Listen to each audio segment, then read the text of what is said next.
Se marier est sans doute un engagement qui mérite pure réflexion. La plupart des gens suggèrent que vous épousiez quelqu'un qui n'est pas seulement votre partenaire, mais aussi votre meilleur ami. Parfois, cependant, vous pouvez bel et bien épouser des personnes qui s'avèrent être de parfaits inconnus. La plupart des gens ont tendance à montrer leurs mains avant le mariage. Les personnes qui ne sont pas mariées ont tendance à présenter plusieurs signes et habitudes. Gardez un œil sur ces habitudes et vous pourrez peut-être profiter du bonheur pour toujours. À présent, afin de vous aider à faire le bon choix, nous allons vous parler des mauvaises habitudes qu'un homme a et où il ne faut pas se marier. Restez connectés jusqu'au bout et abonnez-vous à notre chaîne YouTube. Quelles sont les mauvaises habitudes d'un homme que vous ne devez pas marier? Tous les hommes ont certes des défauts, mais il y en a certains que vous ne devez pas négliger si vous voulez avoir un mariage épanoui à l'avenir. Dans ce cas, nous mettrons à nu 11 mauvaises habitudes d'un homme que vous ne devez en aucun cas épouser. Numéro 1. Un homme infidèle. Il est souvent dit qu'un meilleur prédicteur du comportement futur est le comportement passé.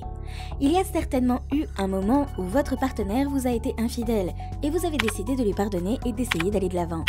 Malheureusement, l'infidélité est une habitude que vous ne devez pas vouloir chez un conjoint. Si un homme a déjà eu des relations passées à tromper un partenaire, il y a de fortes chances qu'il le fasse également dans des relations futures.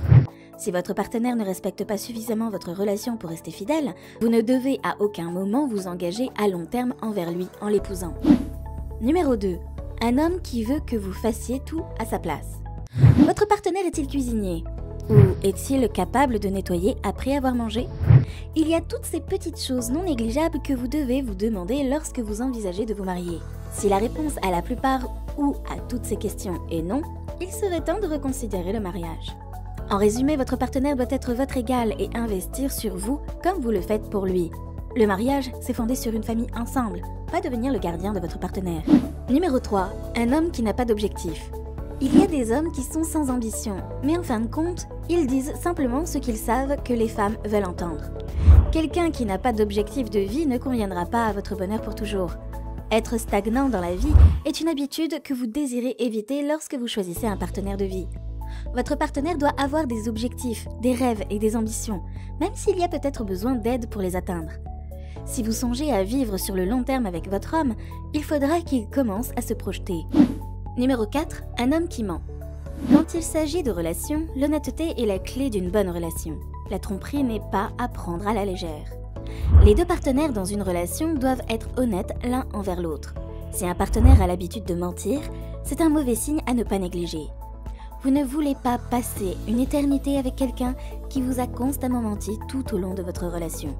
Même si les mensonges ne semblaient pas si graves au départ, à force de s'accumuler, ils peuvent ruiner une relation. Numéro 5. Un homme qui vous juge constamment. Votre relation doit tout d'abord être un espace sûr. Avoir un partenaire qui porte un jugement, que ce soit sur vous ou sur d'autres personnes, est une recette pour un désastre. Si votre partenaire a tendance à vous rabaisser ou à juger les choses que vous aimez, vous devriez reconsidérer à quel point il vous rend vraiment heureux.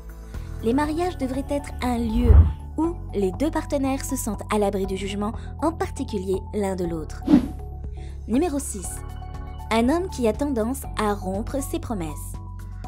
Si votre homme rompt avec désinvolture ses promesses envers vous tout le temps, ce n'est pas un bon signe. Cela signifie que c'est une mauvaise habitude qu'il a prise au fil des ans et qu'il ne changera pas cela de sitôt.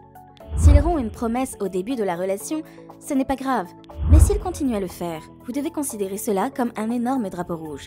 C'est un signe qu'il ne se soucie pas assez de vous et qu'il ne changera probablement pas dans un avenir prévisible. Comme la vie nous l'apprend, ceux qui brisent leurs promesses ne sont pas de bonnes personnes. Ne commettez jamais l'erreur de vous engager avec un homme qui ne tient jamais sa parole. Numéro 7.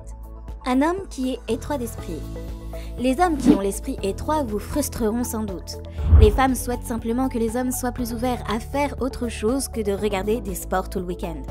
Par exemple, imaginez que vous vouliez sortir avec un ami d'enfance que vous n'avez pas vu depuis un moment. Et pendant ce temps, votre partenaire se méfie de lui et vous dit que tous les hommes veulent juste du sexe de vous. En fin de compte, vous vous sentez gêné, à la limite frustré. Si votre homme est toujours coincé au 19e siècle avec ses opinions étroites, il ne vaut guère la peine de vous marier avec lui. Il est vraiment temps de vous trouver un homme plus mature qui ne voit pas le mal partout. Numéro 8. Un homme qui maintient les combats en vie. Les combats sont bons, même sains. mais pas s'ils ne finissent jamais. Il est tout à fait acceptable d'exprimer vos opinions devant votre partenaire même s'il s'oppose aux siennes. Et il est acceptable d'avoir une discussion à partir de 2 points de vue différents. Mais s'il n'accepte jamais de prendre une décision et ne veut pas vous laisser garder votre opinion, c'est lui le problème. Les 2 personnes impliquées doivent respecter leurs différences. S'ils aiment le contraire et maintiennent les combats en vie, vous devez vous éloigner à tout prix de lui. Numéro 9. Un homme qui vous donne un traitement secondaire. Ça devient désordonné quand l'une des 2 personnes est plus engagée dans la relation que l'autre. Il commence à s'effondrer puisqu'il s'agit de donner, de prendre, de partager et de recevoir. Donc, si vous êtes celui qui donne le meilleur de vous-même à la relation, alors qu'il dort paisiblement et ne fait rien du tout, cela signifie que vous ne signifiez pas pour lui ce qu'il signifie pour vous. Cela ne sert à rien de prendre une connexion aussi vide. Alors n'épousez pas un homme qui vous donne un traitement secondaire alors que vous méritez d'être la priorité. Numéro 10. Un homme qui vous donne des excuses excessives. Les excuses ne sont qu'une façon de dire « je suis désolé mais j'avais des choses plus importantes à faire ».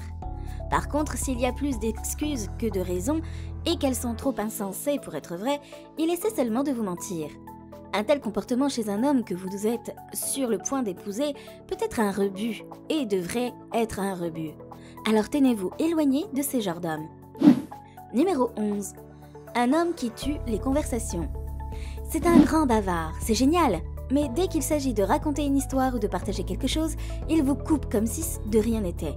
Il est le tueur de conversation. Une telle attitude peut être frustrante et surtout inquiétante pour vous. Vous ne voulez pas être ignoré comme ça pour le reste de votre vie. Alors ne faites jamais l'erreur d'épouser un tel tueur de conversation.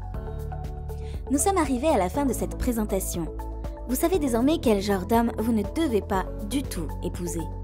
Faites le bon choix à présent, mesdames. Il en va de votre avenir. Nous vous disons donc à la prochaine pour d'autres vidéos.